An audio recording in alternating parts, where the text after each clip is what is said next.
আচ্ছা, চলো আজকে একটু চিংড়ি মাছের মালাইকারি হয়ে যাক। ও মানে ওই নারকোল চিংড়ি?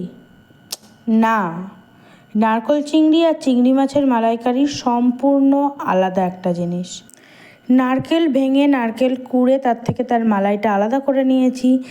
তারপর আদা, টমেটো, কাঁচা লঙ্কা, ধনে গুঁড়ো, জিরে গুঁড়ো, শাহি গরম মশলা আর কাশ্মীরি লাল লঙ্কা দিয়ে একটা পেস্ট বানিয়ে নিয়েছি।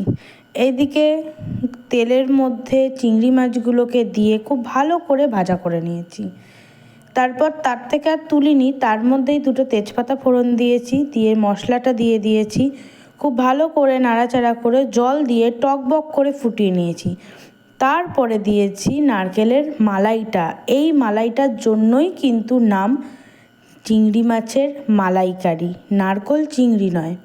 ঠিক আছে, রেসিপিটা সেভ করে নাও, কাজে লাগবে।